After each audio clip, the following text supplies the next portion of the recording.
Hello, it's Randi Rhodes. Here's a clip from our show, and go to randyrhodes.com for the whole thing and a podcast. Buy a stinking podcast.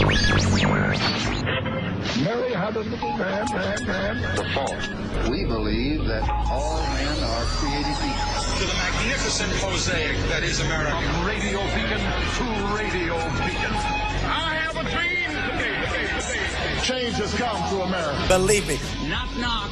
Who's there? It's a figment of your imagination. Randi Rhodes Show. Turn up your mind. Had him under surveillance for a couple of weeks. We knew a little bit about where he was going, where he was heading. We had very good information that he was going to another location. He didn't go. 2 or 3 efforts were canceled because he decided to change his mind, constantly changing his mind. Sounds familiar. And finally, we saw that he was here, held up here. We knew something about the compound. We knew it had tunnels.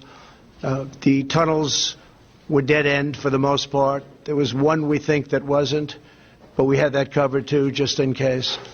The level of intelligence, the level of work was pretty amazing.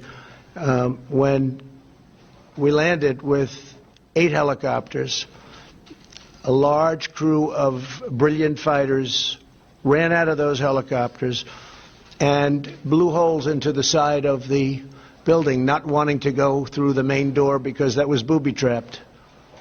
And it was something really amazing to see. I got to watch it along with General Milley, Vice President Pence, others in the Situation Room.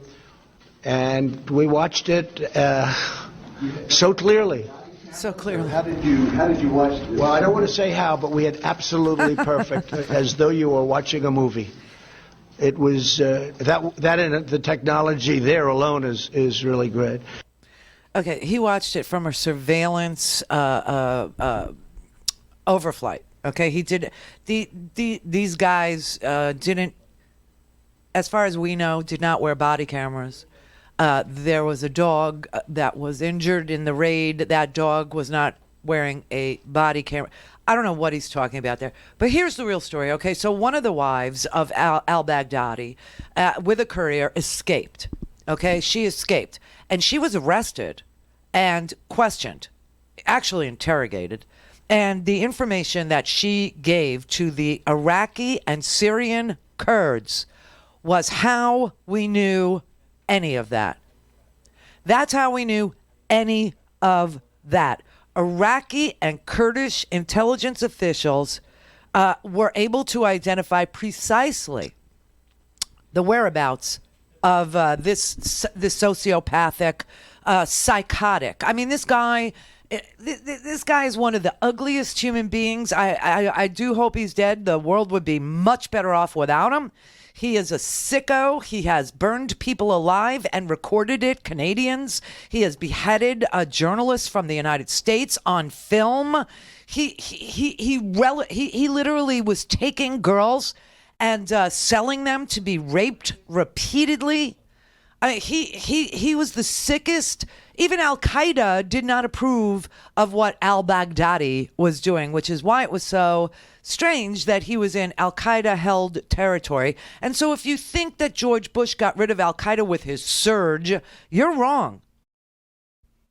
You're wrong. Al-Qaeda still holds lots of territory. But anyway, so the Kurds continued to provide information to the CIA. That's what happened. They were constantly updating our CIA about the location of Mr. Baghdadi for a very long time, even after Donald Trump said he was going to withdraw American troops. The Kurds still decided, and probably because they're better off without him, yeah, and because they did the heavy lifting on beating back ISIS from Raqqa in Syria, from Aleppo in Syria, and from other strongholds of ISIS in Syria and in Iraq, because they did the heavy lifting, because they did the dying, because they did the sacrifice. I mean, I've told you a million times, you know, they had about 60,000 troops, 11,000 of them died, both men and women, soldiers, right? And they died, and 25,000 of them were wounded badly. And still, when Donald Trump said, we're abandoning you, they still cooperated with the CIA and gave them all updated information about where he was and that he hadn't moved and that he was in this stronghold that was, controlled by a guy named Huras al-Din. Huras al-Din. Okay, he is the head of yet another extremist group, because in a vacuum like Syria has there, with a civil war raging at the behest of their president, Bashar al-Assad, with the help of the Russians, they've created all these vacuums, okay, because they don't have a decent functioning government, because they don't have a decent functioning law enforcement apparatus, because it's not a real place anymore. You have all these extremists moving in, and the Kurds are the ones that clean it up. The Kurds are the ones that fight it and beat it back. The Kurds are the ones that do the arresting. The Kurds are the ones that do the housing. They're the ones that do the interrogation. They're the ones that give the intelligence to the United States. These fighters are the most amazing people on this planet, because we have broken promises to them over and over and over, and they just want a little bit of land. They just want a little Kurdistan, just a place to be peaceful, just a place to exist without constantly being attacked. All right. So anyway, they said, Baghdadi is at this compound of Huras al-Din. He's another extremist. Okay. And so one of the questions is, what happened to Huras al-Din? Did we get him too? No one knows. No one knows. It's not clear. Don't know. Anyway, the Army's elite Delta Force is the commandos that led this raid. And so what happened was, when they found out that we were withdrawing special forces, which is what they are, they said, oh my God, we got to draw up some plans. We have to rehearse. We have to conduct the mission. We have to kill or capture this Baghdadi guy, the freaking Kurds. It's the last gift we can give them, is to get this guy out of their realm. So they decided that even though this operation had been canceled 2 or 3 times before, they had 2 or 3 days. This is according to a senior administration official. They had 2 or 3 days, the senior administration official said, before al-Baghdadi was supposed to move. And so the military officials decided they had to do it now. And they did it in spite of Donald Trump, not because of Donald Trump. They did it because they knew they were going to lose their ability to do it. They said that that when Trump ordered American troops to withdraw from northern Syria earlier this month, intelligence, military, and counterterrorism officials said that it disrupted their meticulous planning underway and forced Pentagon officials to speed up the plan for a much riskier night raid